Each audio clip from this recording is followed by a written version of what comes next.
I don't know what to say after the session we've just been through, but perhaps, Kevin, I have to hand it to you. This new leadership development program really displays bold thinking. And I made another observation about Luca. It seems like he has missed out on quite a lot of opportunities for collective know-how there, working with his wife. I'm very pleased to be here today.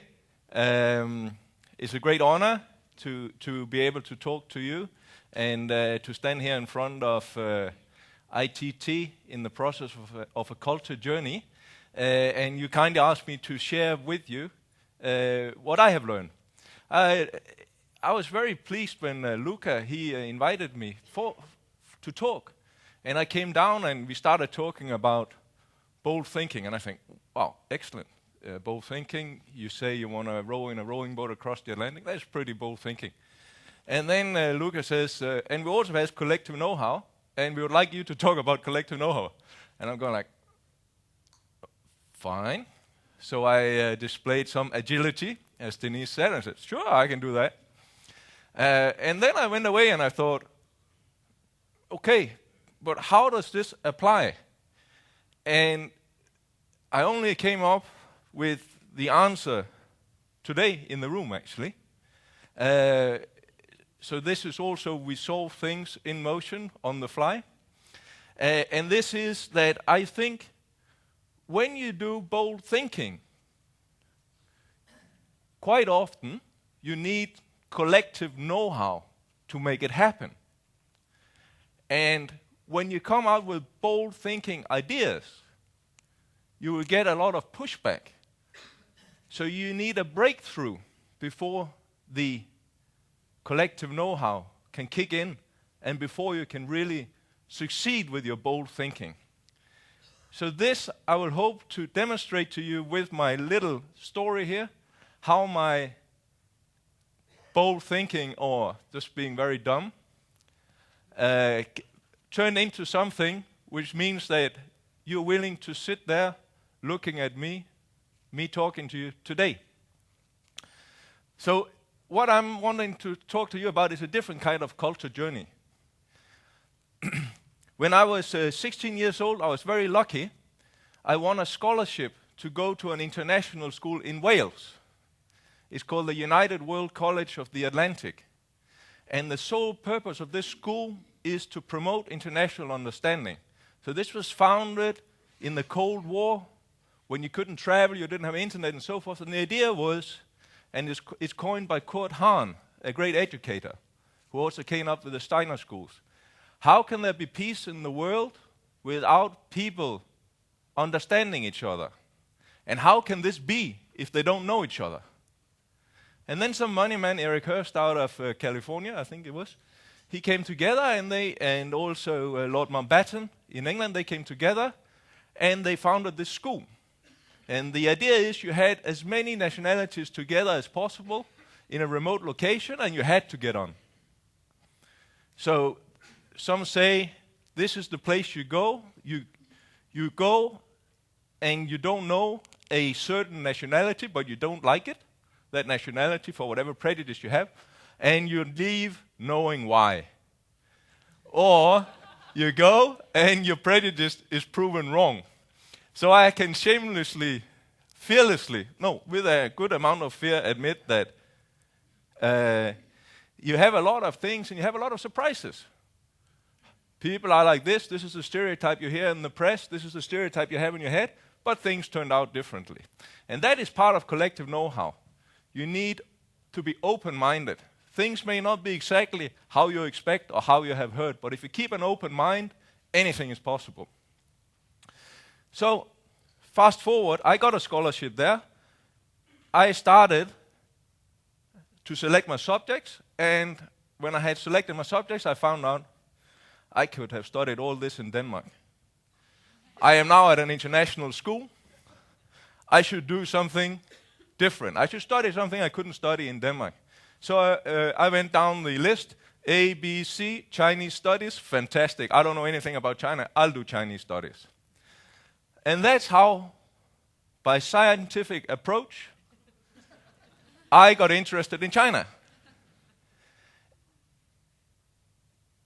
China's culture, China's history. Fantastic. It's great you go to a class and you double your knowledge every time. At that school, there was one person from the People's Republic of China. And if you think you have a stereotype of a communist, he walked around with his what's he called? A mug, a metal mug you see on the films. That's what the Chinese had at the time. And he was just a stereotype of this. And now he's a fat guy, a few girlfriends, and a big business tycoon. But you could not have seen this skinny guy here walking around with his tin mug, transforming like he did in China. I was very grateful that I had this opportunity. Someone had given me a scholarship to go to this school. It totally transformed my life and how I looked on the world and how I looked on people around me. When I was a kid, I always wanted to do an adventure, and I always wanted to sail around the world. And one time when I was in Hong Kong, I had an opportunity to go on one of the round-the-world race boats. You have 3, Volvo Ocean Race. You have the Clipper Challenge, and you had the Global Challenge. And they're all races, 2 for amateurs. I went on the Global Challenge boat down to Singapore and thinking, this is going to be a good testing ground. 10 days at sea, blue water sailing, fantastic. They will whet my appetite. I'll sail around the world afterwards. So I was on this boat, and we had no wind. So you can imagine you're on a race boat with no wind for 10 days, and you have to engine. This is really not a pleasant experience. And one day, the skipper, he comes on deck, and I'm lying there. It's tropical. It's very hot. And he goes, Christian, you're bored out of your mind. You should do this, and you'll never be bored. And he gave me this flyer, and it said, Transatlantic Rowing Race. And I go, wow. I'd never rowed in my life. But I look at that flyer, and I go, I got to do this. Right? And then I go, and how difficult can it be? I just need to find a rowing partner, build a boat, raise some money, and then we go across the Atlantic. So the race I signed up for, I have to see if I can operate this. Next, from that, was what's called the world's toughest rowing race. And it was in 2001, and you start, it's really just a little island hopping. You start in Tenerife, then you go 3,000 nautical miles, 5,000 kilometers across the Atlantic Ocean. You end up in Barbados. And what was interesting is one boat rowed by 2 people for 3,000 nautical miles. And more people have climbed Mount Everest than rowed an ocean. So this was interesting. And I started looking into the history of ocean rowing. And actually the first people to row across an ocean were 2 Norwegians in 1896. Then no one did it again until 1966. 2 boats set out, and 1 boat perished at sea. And then little happened until 1997, when the first transatlantic rowing race was made. And at this point in time, a transatlantic rowing race, the statistics were half of the people who had set out to row an ocean had died. Okay? Then you have the first transatlantic rowing race, and the statistics improved tremendously. Now it's only 10% of everybody who has set out to row an ocean have survived, or have died. So 90% survival rate. And now we were going to have another race, and I thought, not too bad, we can do this. So I signed up, and I set some goals. I wanted this to be value-driven. And the goals are set at the time I was living in Hong Kong. And I said, I'm going to find a mainland Chinese rowing partner and row with him, because no one will believe this is possible. And also, I'd already been working in China quite a lot there. And what I know is, and you probably know as well, is working cross-cultural is difficult. And one of the big things, China was up and coming back then, still is, but now it's gone from domestic growth and now it's a superpower. So now we'll see China go international. But what I could see there is everybody wanted to be in China. No one could make it work. It was very difficult for foreigners to work with the Chinese. So I thought we will make the ultimate joint venture.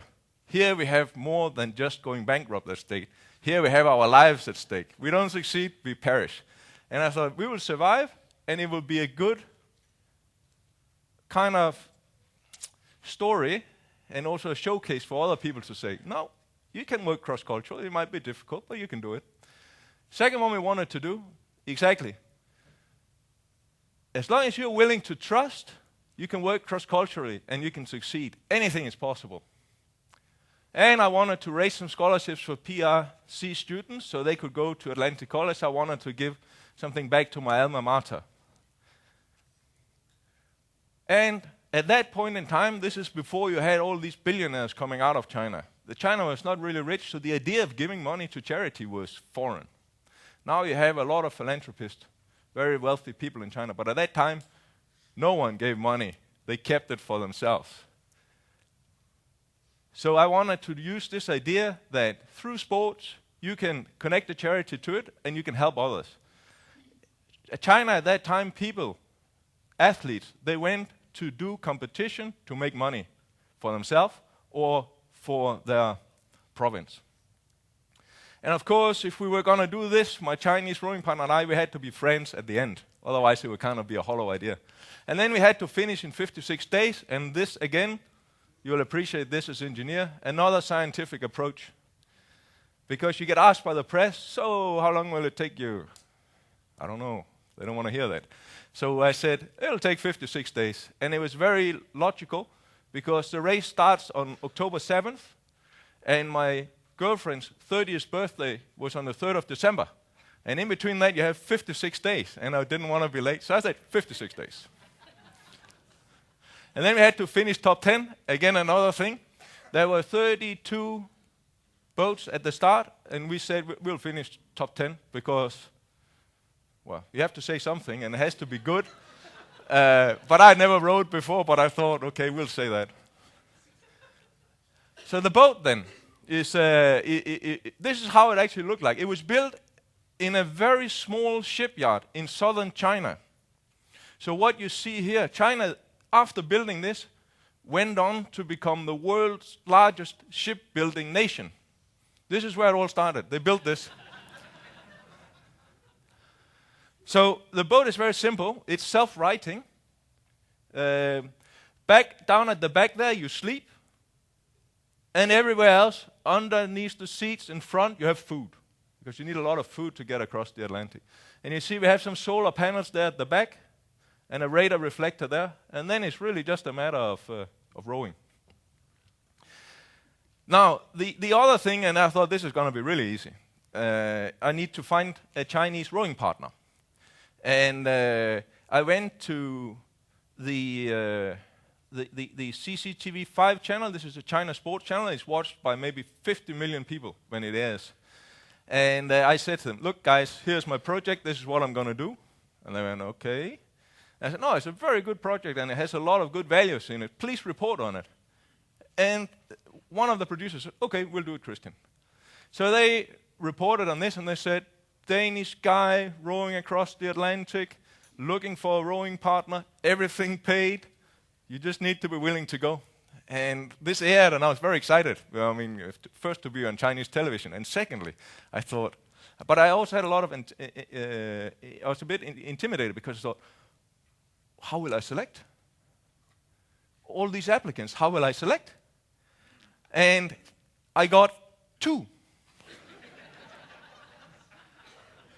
And one was my old friend from People's University, Li Jie, who had seen me on television, and he just wanted to say hi because we had lost contact.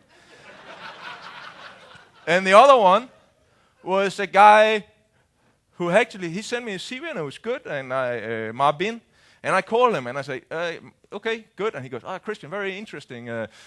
How big is the engine? I said, there's no engine. And he goes, no, how big is the engine? I go, no, there's no engine. It's rowing. Sorry, not for me. Then I went to the China Rowing Association, and they said, sorry, we can't give you any of our athletes because all our athletes are professionally trained. They need to go and row in the Olympics and so forth and win medals for the country. But we have this one guy who is China's best-known adventurer at the time, Zhang Jian. And he swam across the Bohai Strait in northern China. That's 150 kilometers. This guy, he can also row across an ocean. So I go and meet Zhang Jian. He's a small guy, teacher at the Beijing University. He looks like a buoy swimming around in the ocean. That's why he can do all of this. He is also from the English Channel, by the way. He's a very cool guy. And he said, no, Christian, sorry, I'm preparing to swim at that time, actually, the English Channel. So I have no time, no interest in doing this. But I have this guy, Sun Haibin. He's very good. He can do it with you. So I spoke to Sun Haibin. I met him, and he had some good credentials. Student at the sports university, triathlete. So PLA, People's Liberation Army. These guys are tough, right? And he went into what's called Bai Team Number 81, which is Mao's. That was Mao's private army. So this is the elite of the elite. So he was in there. He was a very good guy, trained killer. But then he also had a few things that worked against him, perhaps.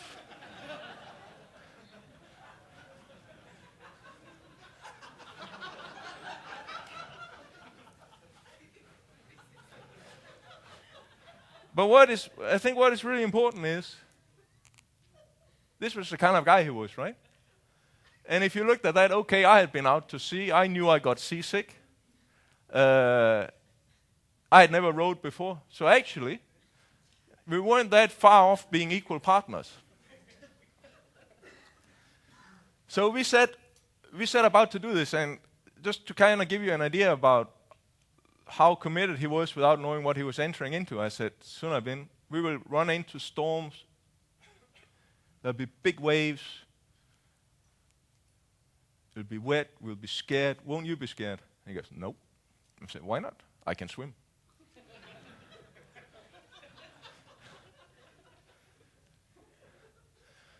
Anyway, we got the project going, and safety, of course, is key when you go and do a thing like this, because it sounds crazy. Most people think you are crazy, but there's actually a lot easier ways to commit suicide, and also cheaper than to do this. So a lot of these things that you hear about sound very, very dangerous, but actually when you dissect it, it's not. So if you cover your risks, you go and you look into it, you will find out the things that the masses think perhaps, this is dangerous, you will die. You can manage the risk and you can make it happen. But you will often have to go against the grain of how people think. I had people come up to me when we started doing this, because one of the big things is you think this for yourself. I'm going to row across an ocean. But when you go out and you tell everybody, okay, I'm going to quit my job, I'm going to row across an ocean. Then you put it out there. And then you're committed, because your failure is public. And so is your success. But your failure is public. And I tell you, when you do this, you attract more negative feedback than positive feedback, in my experience. Because I think you have probably in the room here, we probably have about 150 people who would like to row an ocean. Maybe not, but there'll be some people who like to row an ocean. But there's also a lot of people who won't, but wish they could, but can't quit the job or whatever it can be. And many people's first reaction to something strange is negative. And then you have to live through that. I've had people come up to me in a bar and say, "You will die. You can't row across an ocean." I go, "Thank you very much." But you can't really use that for a lot, but you have to have the perseverance. And then, when you persevere, people can see you're not fake, you have the integrity to do this, you're committed. And then people start coming out of the woodwork, and they will support you. So I came with this thing here. I didn't know where to build my boat. I didn't know where to find my rowing partner. I didn't know a lot. I didn't know how to build the boat. I didn't know how to equip the boat. And I managed to rally a whole team like this, who all worked for me on fundraising, on PR, on everything. Because suddenly they thought, what you're coming with here, Christian, is a brilliant project, lots of values, we'd like to be part of it. But to have these people rally took time and perseverance before you reach kind of a tipping point where people say, okay, it's for real. I'm going to throw my lot in with it. And there's a great thing here. And you can see I'm sitting down here. Oh, there we go. I'm sitting down here. This is the day before we ship out the boat. Sun Haibin is not there because at this point in time we still hadn't got his visa for him to leave China. But I knew it would happen because we were so committed and we were so pure in our thought and we had a goal. And I just knew all of these things would happen. But every month we had these things that could be showstoppers and would be showstoppers. But we were committed.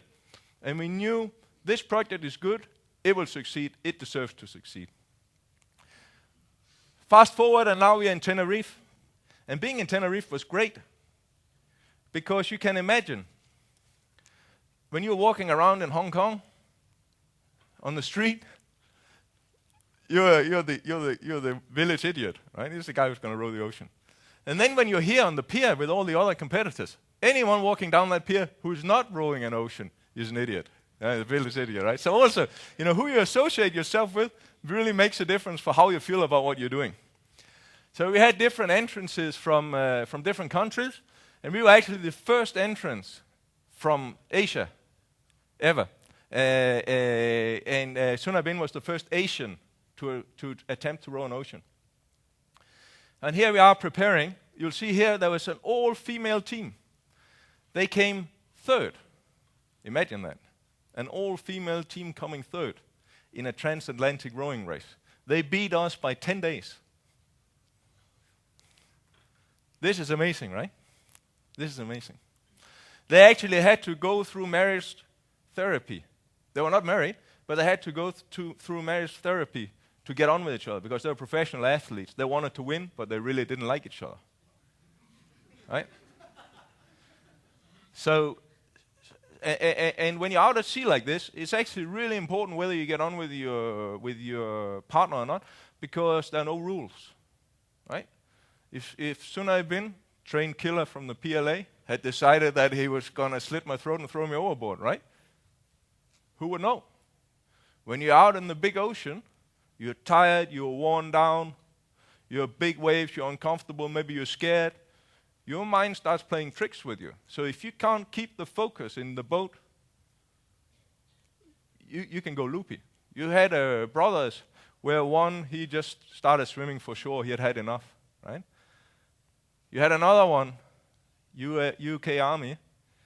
He woke up, his partner was sitting over him with a wrench in his hand, right? Right? You would rather kill first than being the second guy, right? So there's a lot of strain and so forth, but you really have to focus. Now, technically, we would drink 10 liters of water a day. So this water maker was really a mission-critical failure. This is, of course, before graphene was invented. Now you just have that in your pocket and you go across the ocean and you can drink water at any time. So this we had some problems with. So that means we can fill we have 2 10-liter buckets, and that's approximately what we'll be drinking a day. So basically, if you run the water maker for 4 or 5 hours, you should have plenty of water, and it tastes good. It didn't taste good, but we solved it.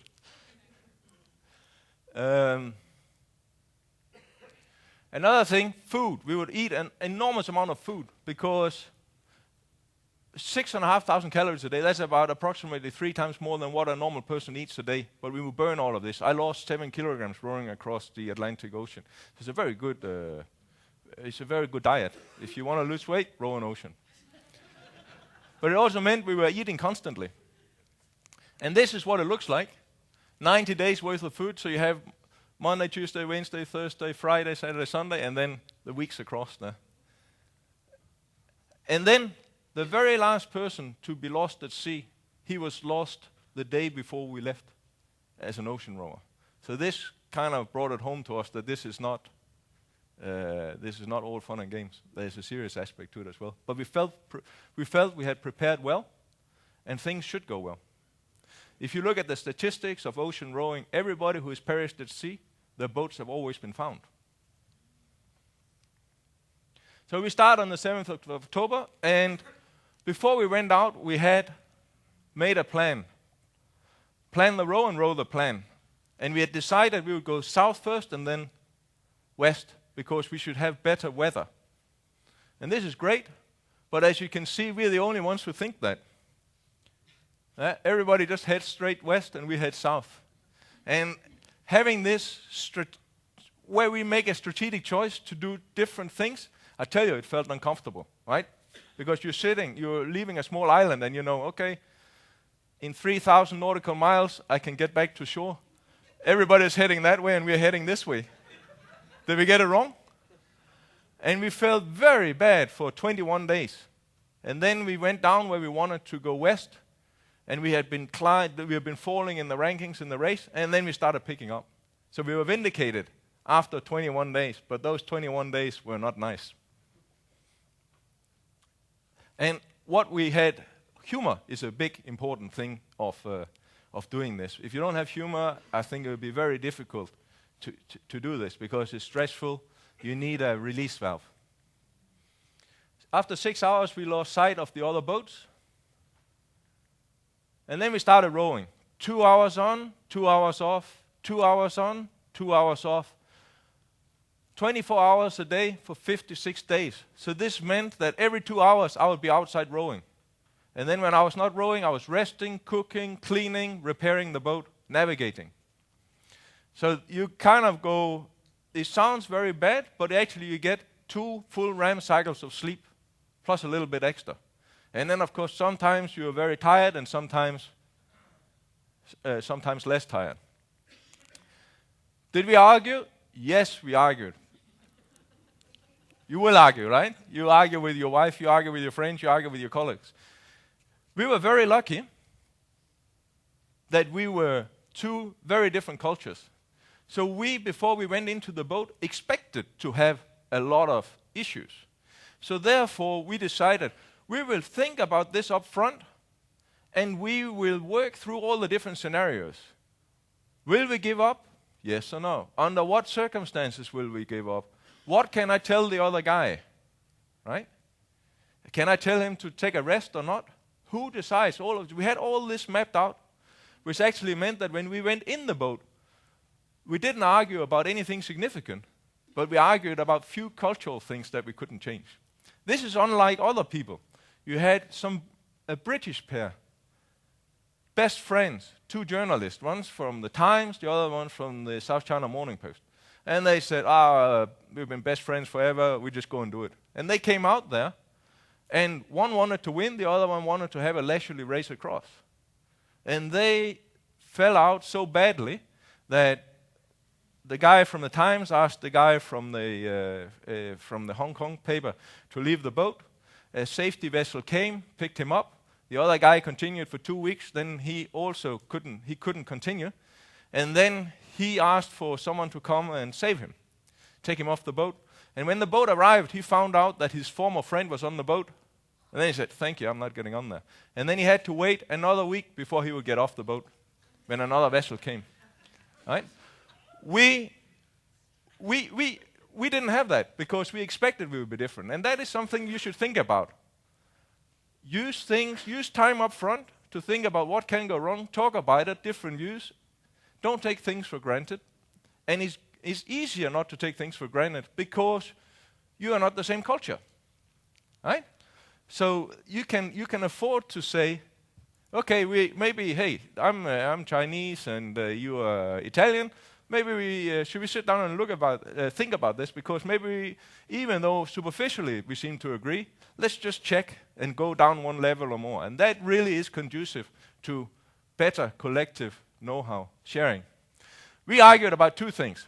One was the Chinese are very polite. When they want to kind of make you see that they care about you, they will fuzz. And Sun Bin will say, Christian, you look tired, go wash.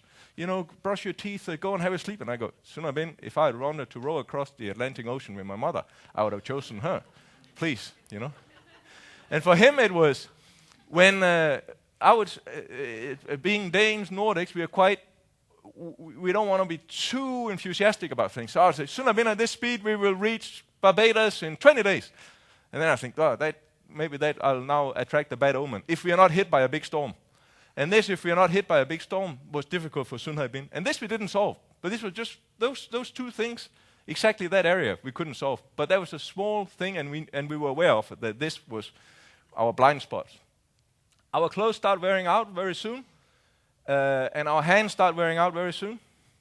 And this is actually not the worst. The worst was this. We developed a big. The body wears down. It's not meant for this. So when we were rowing, we would get up after 2 hours, and after a few weeks, when we started rowing and we were grabbing the oars, the first 5 minutes just felt like the handles of the oars were covered in broken glass, and you had to pull that. And it was very, very painful until your hands got warm. At the end of the race, my hands were like this for 3 weeks. I couldn't stretch them. So think about the pain associated with that, and then multiply it by 10. This was an amazing. We had big problems with our seat. If we had had some Kony shock absorbers, perhaps we would have been better off, but we didn't. And basically, you sit on that rowing seat, you're always rowing 45 degrees backwards and forwards. You're always in motion, you're sweating, there's pressure, and your sit bone comes through the holes in the rowing seat. And we had tremendous pain. I was on painkillers for the last 3 weeks of this, but it was also a source of fun, because after 2 hours, you had basically recovered amazingly the speed with which your body could recover. Then you would go and you would sit down on your rowing station, and 2 things would happen. Either it would be okay, or it would be hell. And if it was hell, it was hell. Then you were just unlucky. Except they would make the other one laugh a little bit, because you always looked funny when you had one of these hell experiences. And then you just had to row through it for 2 hours, and then hopefully the next time round, after you had your rest, you were luckier the next time round. So we actually, this is actually true to form. We were rowing naked because we got so many the friction from the clothes. So ocean rowing is well known. Row naked. It's better. So I'm probably one of the few people in the room who has been naked for 52 days in a row. But it's a great experience. Yeah. Of course, we had many beautiful things. Sunsets like this. Whales. We saw whales on a number of occasions. This was the most dramatic time we saw whales. We were rowing, and basically you row and you look out for rogue waves if it has been blowing. Sometimes you can have a rogue wave that comes. It doesn't happen often, but you like to see it when it comes. And you can tell it because it's white on the top. It's kind of breaking. Then you know, okay, now I have to watch out. And I saw this wave, and it was coming. We had some wind some days before, but the wind had died. And then I saw this wave, and it was white on top, but it wasn't. That was something strange. And then what you have is you have 7 pilot whales coming in this wave. And I'm rowing, and I'm looking up, and I see that's the wave, and it has 7 pilot whales in it. And you go, uh-huh. And then I stopped rowing. I don't know what, probably there's rules of the road of what you do when you meet whales at sea. But anyway, I don't know. I stopped rowing. And then the whales came, and I was going. And they went under my rowing boat very calmly and came out on the other side. And they must have thought, that was weird. So they stopped. And then they're looking at me, and I'm looking at them.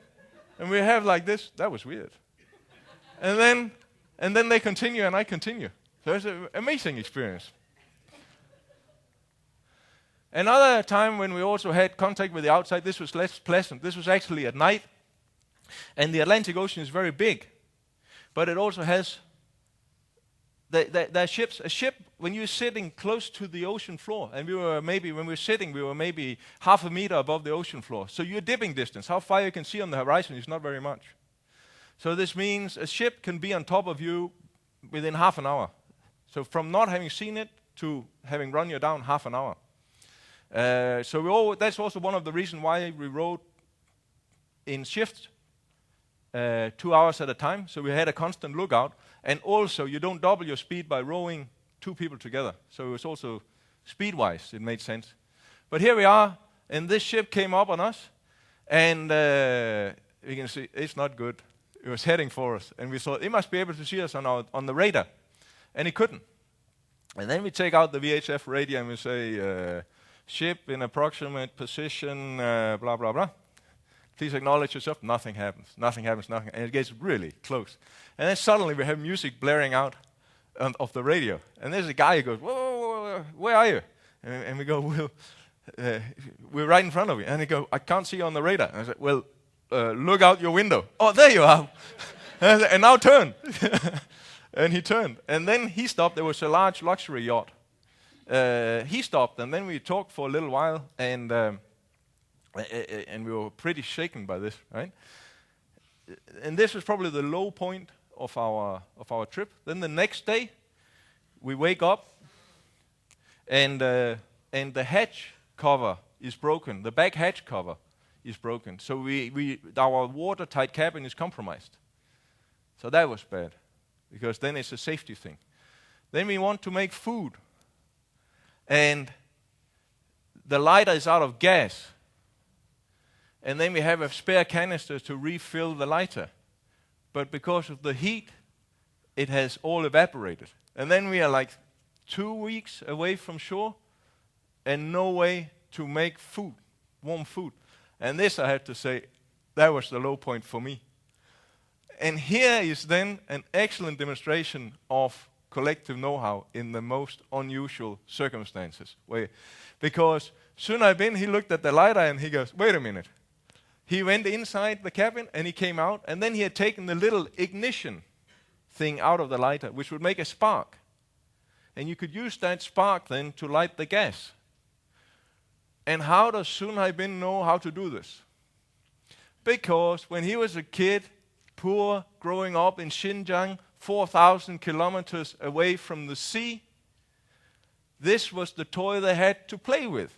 They found out that if they took this little ignition thing out of the lighter, it would make a spark and they can give each other electric shocks, and it was great fun. Right? So sometimes collective know-how comes in many funny shapes and forms and the most unexpected ways. Of course, we had bad weather. We haven't got anything from the most bad weather, because then we were inside, battled down, just both of us inside with a drift anchor out.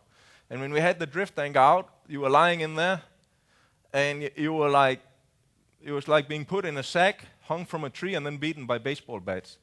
You could lie in there, and you could hear, here comes a big wave, and then boom, it would hit the cabin, and you would fly around inside the cabin, and it was awful. Then it was actually better being outside, because you could see the wave coming, and you're rowing, and then it would break over the boat would disappear, but it was self-draining. So you'd be sitting there in the middle of the Atlantic, and your boat was gone. And then it would self-drain, and you would come back out. And that was more comfortable. We had the worst weather right at the start. And actually, at that point in time, because you were very psychologically off balance, you were saying, what am I done doing this? And I actually had an out-of-body experience where we were so far out mentally that suddenly I was elevated up here and I was looking at myself rowing down there. And I could see, actually, it's not so bad. We can manage to do this. And then I came into my body again. And then for the rest of the trip, we were never in doubt that we were going to make it, or there was weather we couldn't handle. So this strange things happen to you. There's more between heaven and earth than meets the eye.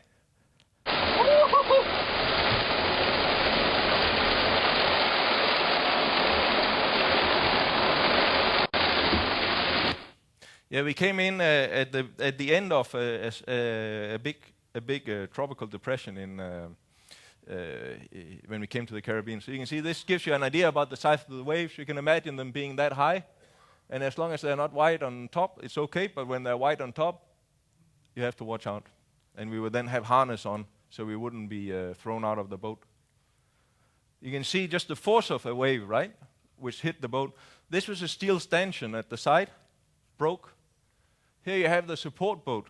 It was a race, so there was a support boat. But because we took a southern route, we only saw the support boat after 52 days. And they only came to us because it was a race and they should come and visit everybody in the race once. And then a few days later, we see them in Barbados, and they have been demasted. Because at the very end, we came at the outside of a tropical hurricane. So we had some rough days at the end. And this is great. You can see up here, that's Barbados. So 56 days, and we are at Barbados. We are in time for my girlfriend's 30th birthday. Everything is good. And here, this is our toilet for the trip here. Anyway, so we say, fantastic. We stop. And then we start, we're going to look good, shave, shampoo, the whole lot. And then suddenly, on the horizon, maybe 100 yards away, 300 meters away, there's a competitor. We haven't seen any competitor for that time. And we are in 8th position. The Chinese in the room here, and David will know, 8 is a very lucky number. And we were representing China. We had to take the 8th position. And we are standing there naked with shampoo in our head, half shaved. And we are almost about to get overtaken by another team, which had come out of nowhere very fast. We could call in on satellite phone and get a position of where everybody was. And we thought we were comfortable. And then almost we're beaten there. So we jump back in the rowing seats and we roll like crazy. And we keep our 8th position by 21 minutes after a race of 3,000 nautical miles. So this is when we finish. What happens after this picture here, we get out of the boat and we fall over.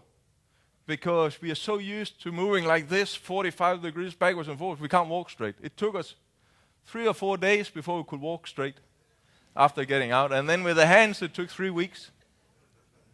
So what happened? We achieved all our goals. 56 days. I'm happy to say that my girlfriend back then is now my wife, and we have 2 kids, so I must have done something right. I came in 8th position. We're still friends to this day.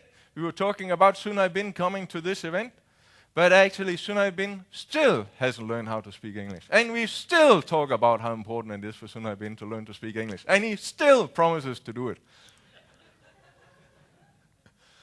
And what about the fundraising? We raised $88,000 and we sent 2 students from mainland China to Atlantic College. And Sunai Bin, he became the first Asian and the first Chinese to row across an ocean. And he was nominated for Sportsman of the Year in China. And you have to think he's an amateur. And he's up there being nominated with all the Olympic and national team people. And I became the first Dane to row an ocean. Sunai Bin here, he became, in recorded history, discounting the Vikings, number 104 to row an ocean. And I'm sitting here, and I became, therefore, number 105 to row an ocean. And that takes me to the end of my... Oh, and then, of course, we went back to China, and Sunai Bin was celebrated as a national hero, and we were on all the front pages. Beijing Qingnianbao is the biggest circulation newspaper in China, and so forth. And now Sunai Bin is at Beijing Sports University, and he started their outside sports activity program, and he's a teacher there, and he's now trying to start his own race concept, which is called Capraton, kayak, bike, run. So it takes the swimming out of a triathlon, and we'll see how he goes with that. But that's our story, yeah. So this was how a bold thinking idea, some would say was crazy, led me to you here today to share with you my bold thinking and my collective know-how. So, thank you very much.